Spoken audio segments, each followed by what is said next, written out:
Good evening. I'm Bill Bronner, and this is a free speech show from the living room. And here's tonight's topic: is do you believe in magic? Our cast tonight, we have Laurie Buckley, radio personality, the real Steve Smith, the blogger, the Reverend Sandie Richards, host of the God Talk Cafe, and Matt Kirshen from famous comedy Last Comic Standing.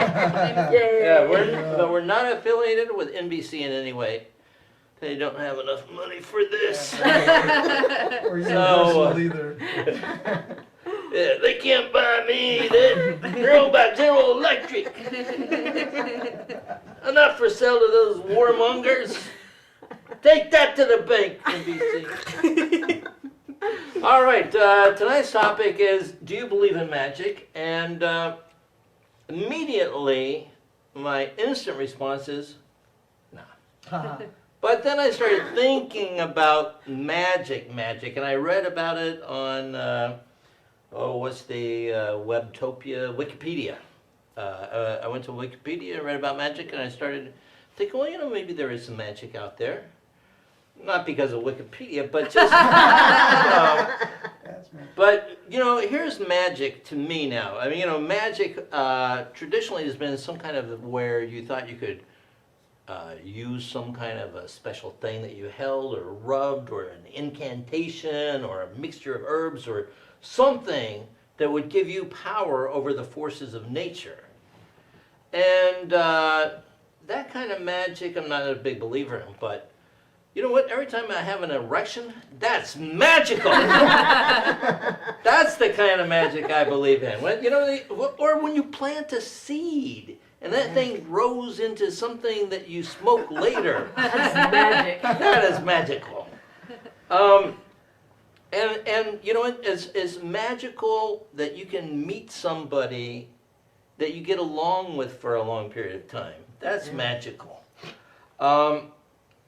And I realize that what we take for granted now, 1,000 years ago, would have been magic. Things like lasers, like wireless internet, jet airplanes, things that we take for granted and are really magical in that we as a species have conquered the impediments that kept us from flying. We've conquered the impediments that kept us from communicating with everyone in the tribe simultaneously.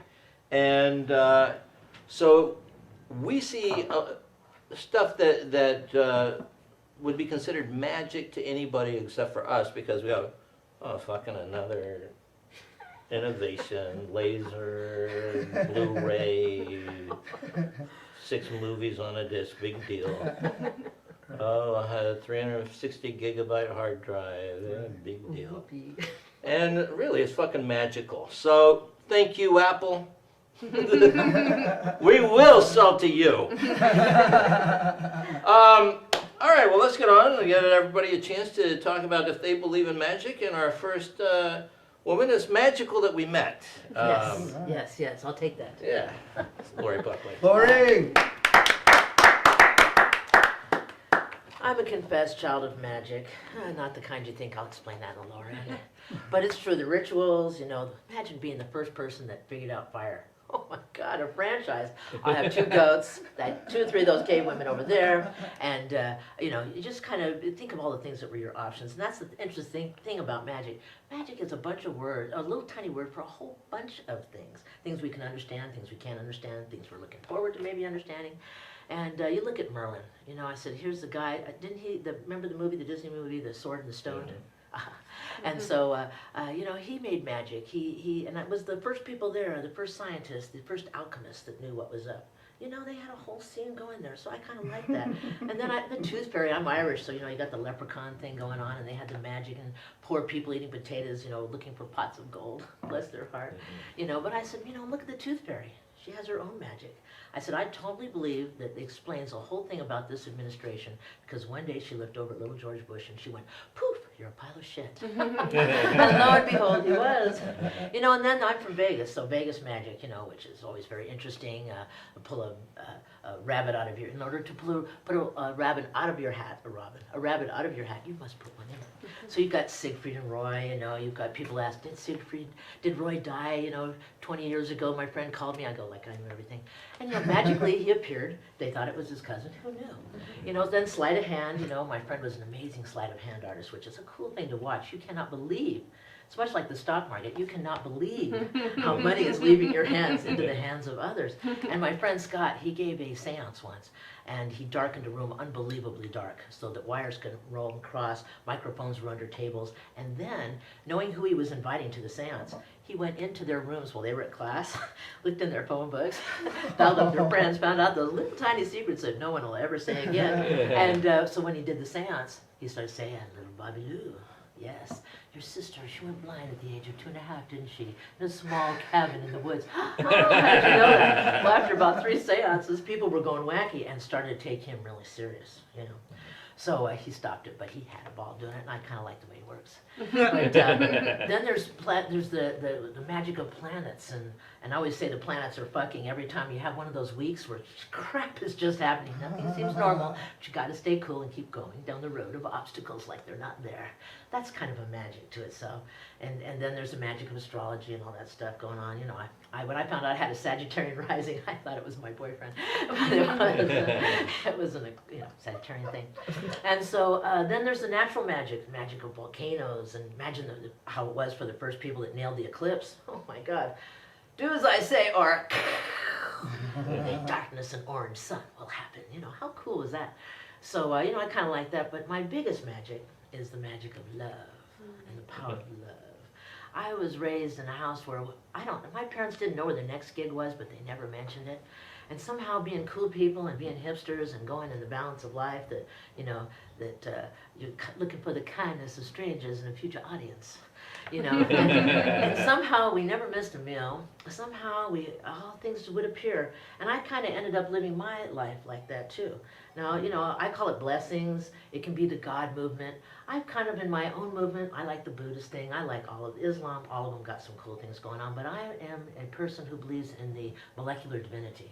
That we're just in a big bowl of molecules. No wonder we can think things to ourselves. No wonder serendipity happens. No wonder coincidence brightens our life. Because we're all united, whether we're dense or really happening, or what's up, we're all in this big bowl together.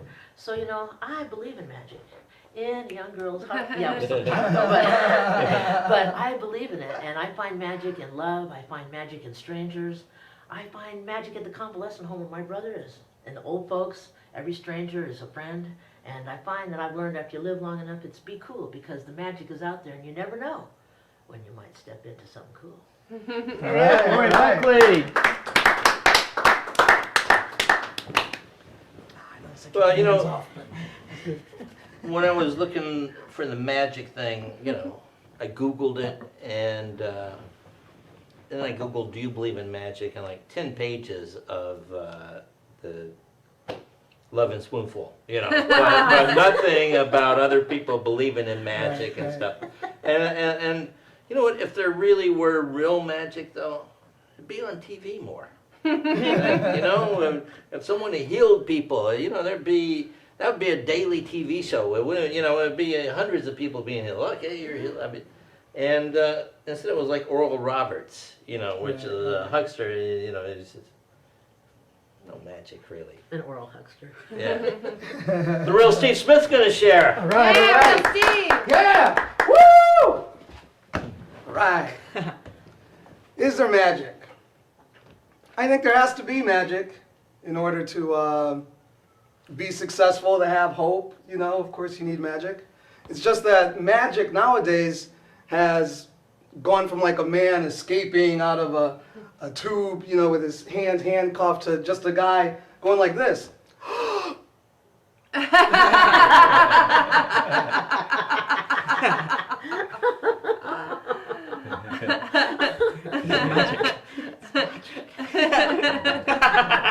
does he do it?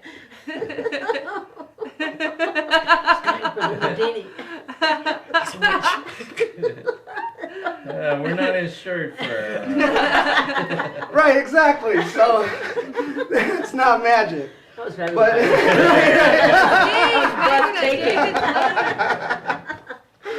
So, the standard has sort of been lowered, I guess you would say. Yeah. 50 Cent, he got shot 9 times. Tat-tat! He got shot 9 times, and now he's like, a very famous musician and top-selling artist. That's kind of magic. Katie Couric, she's making holiday placemats with Martha Stewart, and now she sits in Walter Cronkite's chair. That's sort of magical. C student, no business acumen, no discernible talent, becomes leader of the free world. But enough about Ryan Seacrest. So you need that magic in order to, I know that when I was a kid that there definitely was magic. I thought Mount Rushmore was magic. I thought it appeared in that rock the same way that, Jesus' face appeared on my Ritz cracker this afternoon. Come to find out, that's just the white man's graffiti. Talk about claiming turf. I mean, God. All I know is if Sitting Bull were alive today, those 4 guys would not be in his fave 5. So, I think cynicism has sort of won out over magic, and that's a curse of getting older. I think that as you grow older, if you can continue to think youthful and optimistically, like you were saying, you can maintain some of that magic, and I think that's what you need to do, because magic is not going to hit you in the face anymore, the way that it used to when we were kids, and it's up to us as adults to be able to continue to find that magic. Hey, I'm the Real Steve Smith. Yay, See the big money round. All right. Here's a woman who, when I met her, I couldn't stop thinking about her. Oh. And now even when I want to stop thinking about her, I still have to think about her. No, the voice is just there. The beautiful Reverend Sandie Richards. That's right. I am the Lucy to his Ricky. Put me in the show. Thanks, baby. Now he's hoping, I hope she's a little funny. Yeah, magic. I'm a Christian minister, and actually there was Christian magic. There were Christian communities who they would write little prayers on little pieces of paper and fold them up and put them into little amulets. I don't think that originated with the Christians, but it certainly was popular enough that there's tons of these little bits of paper around. And they're mostly things like, if a woman was sexually harassed, she would get a little spell or a little prayer, really, for impotence for that guy, and things like that. Wow. So I mean, it's just I like a good judge and practical, and that's I think the beginnings of the Methodist Church, a good practical kind of Christianity, which is what I practice, Methodism. But magic, unfortunately, wonder and awe and all of the kind of wonderful things about magic, it's kind of been transformed into, let me start like this. So there are 2 kinds of people in the world. There are people who think that science is really magic, and people that think that magic is really science. So I kind of fall on the science is really magic kind of thing, but there are some things that I'm not fooled about. For instance, we hear, and our fairy tales in the modern world are populated by things like leprechauns and little elves. So we have a leprechaun, Frosted Lucky Charms. They're magically delicious. No, friends, that's not magic. That is science. That is a guy in New Jersey whipping up some kind of thing that's kind of fruit identifiable and putting it into some little, I don't know if it's really marshmallow, but it's meant to look like yellow stars and moons and clovers. And they're not really magically delicious. They're not, in my view, delicious at all. But the other thing is that, I hope I don't break any hearts, but Keebler cookies are not baked by elves in a hollow tree. It doesn't work that way. Sorry, hate to, trust the minister to ruin everything. I got some email in the juice tonight. That's right. And the other thing not made by elves, Christmas toys are not made by elves at all. They're made by children or wage slaves in China who aren't told that the shiny red paint contains lead. So, so that's, yeah. That's nice. But I do think that there is kind of a magic, as Bill was saying, just in the kind of awe and wonder of interhuman relationships. And there is kind of something out there, Laurie called it molecular divinity. And whether you call it God or Li or Chi or the Holy Spirit or whatever you call it, there is something that kind of works in there, and it's a little mysterious and a little frightening. And it's good for human beings, frankly, to have something outside of themselves that seems larger than they are. And so I'm going to close with a little story that's not funny, but it is magic, and it's kind of the light of Bill in my life, which is at our wedding shower, which was in December, early December. A friend of mine, Fatima from Brazil, kept telling everyone that we were going to have a baby at Thanksgiving of the following year, and everybody was like, I don't think so, and she would say, okay. She wouldn't argue with anyone. She was predicting that in 11 months we'd have a baby, and I said, ministers don't have babies at Thanksgiving? That's ridiculous, because then we'd be out of the pulpit for Christmas. It's just irresponsible in the age of birth control. There's no way that I'm going to do that. And so she just said, okay. And my sister finally kind of got wise. She said, what makes you think that Sandie's going to have a baby at Thanksgiving? And she said, oh, Milton told me. Milton, her brother who had died 2 years earlier, Milton came to her in a dream and told her that we would have a son, that we would name him William. So she calls him Billy to this day. We call him Woody, but she calls him Billy because that's what Milton said he'd be called. And she didn't tell us about the part about the boy or the name, but sure enough, 2 days before Thanksgiving, 11 months later, we had a beautiful baby boy, and I was out of the pulpit for Christmas, and everything was fine. We had a beautiful, magical Christmas with our beautiful baby boy. Now, how does that happen? I don't know, and I'm really happy just to leave it with magic. Thank you. All right. Reverend Sandie Richards. But she's no reverend in the bedroom. That shit was funny and poignant. Just back, flew in from Pittsburgh, Pennsylvania, just to do the show. Matt Kirshen. I did just fly back from Pittsburgh, as evidenced by some hastily scribbled notes on the back of my boarding pass. I think that's the thing. Steve was saying cynicism has won out over magic, and I don't think the two have to be mutually exclusive. I think it's perfectly possible to be cynical. I'm very cynical, I'm very skeptical, and yet it's possible to see magic in the real, like to see delight in the real.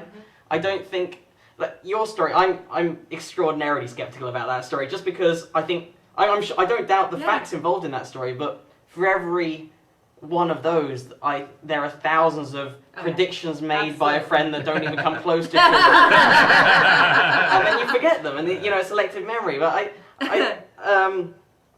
this is going to be slightly rambly because I have been on a plane for a day. But I think that's part of the thing. The way cynicism has grown up, as technology has improved, we have lost the ability to find mundane things miraculous. So people are trying to find miracles in the smaller, more, and I think that's what leads to really bizarre pseudoscience. It's quite nice, it's almost refreshing when you meet someone who's still that naive. The reason why I'm telling you this is that I was on a different plane quite recently, and flying itself has become so mundane, so run-of-the-mill, and yet it's something that was once astonishing. The idea of heavier-than-air flight, it's so... My parents went on vacation recently, and I presume they made it. That's how mundane it is. I would have got at least a text. Plane gone down, sad face. Within my lifetime, it was more of an event. We'd land in a different country and run to the nearest payphone, and my mum would phone her dad, and he would tell his wife, and she would run to the top of the hill and light the beacon. And the whole village were partying. It was amazing. But text messaging has killed the beacon, but that's another matter. But I was out on this plane, and I was sat next to this relatively old Texan couple, and the woman, as we came into land, she was afraid of flying. She was kind of gripping the seats, and she turned around to me and she said, I think it's amazing that something this big and heavy can stay up in the air. And my reaction was, it's pretty cool, because it is pretty cool. It's very impressive science and technology, refined over decades now, and it's pretty cool. Then she just went, I guess we'll never know how. It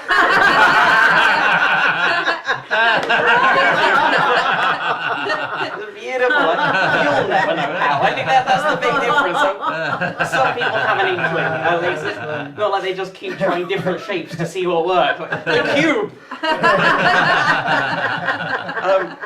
That's funny. But the world that she lives in must be amazing. Can you imagine just living in this world where just even something that we now take so for granted? It's almost like one of those cheesy films where King Arthur lands in the modern day and is marveling at TV. And I don't know how she thinks it, like, just like Jesus picks up the plane and carries it across the ocean. Because we're all good of spirit. And then as we get nearer the destination, the pilot just stops believing just enough so that we float back down to Earth. It is, you're a representative of religion. I'm deeply suspicious of all religion in general. I don't think you need religion to see wonder in the world. That even the world of science, both discovered and discovered, is wondrous in itself. People talk about the battle between science and religion, which is a very odd concept. Who will win in the battle between science and religion? Well, clearly science, it has laser guns. But, I don't know how you thought you were going to win this one. But I know your brand of religion isn't fundamentalist, and even still, I'm suspicious of anything that sees the urge to, feels a need for spiritualism in any way. When I think there's enough wonder without it, you don't need it, and obviously at the extremes of it, it leads to horrendously bad things. The little detail, like the chastity drive in schools, where that's creepy as all hell, isn't it? It is creepy. The silver ring thing, where they go into the schools and they tell the kids don't have sex till you're married, and even then don't enjoy it. And because personally, I think that's the thing. I don't personally mind if you've made an independent, individual, personal decision to save yourself till marriage, unless you're someone I fancy. It's not my business to tell you what to do, and it's not theirs either. Since it got brought in, this is a genuine statistic, I love this one. Since it got brought in, America has had a noticeably higher rate of teenage virginity, but a noticeably lower rate of teenage anal virginity. Because they don't tell them that that's not alright either. You're not allowed to talk about that. Exactly. The fear is One put against stone them. untouched. Apparently Jesus doesn't mind a bit of bumming. You've seen the pictures, he's not averse to suffering. I apologise. But I don't really. But Jesus laughing. sometimes they are brilliant. That's what scares me so much. I think they are geniuses. They go into the schools. The argument they use, which is logically flawless, they tell the children, abstinence is the safest form of contraception. Which is true. You cannot argue that. Staying at home is the safest form of transport. People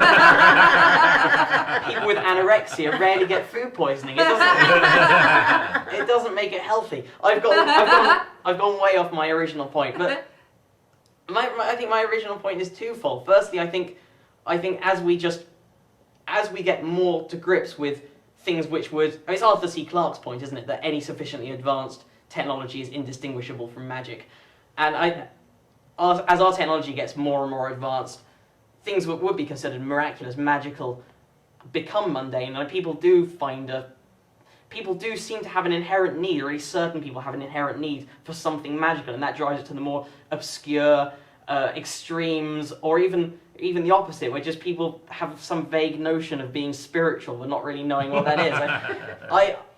I genuinely don't think that's necessary. I think it's entirely possible to find magic such as you want to define it in the real and in the existing and in the unknown and in the currently known. And I think if we focus more on that, we could have a far better world. But there we go. All right. Good job, Matt.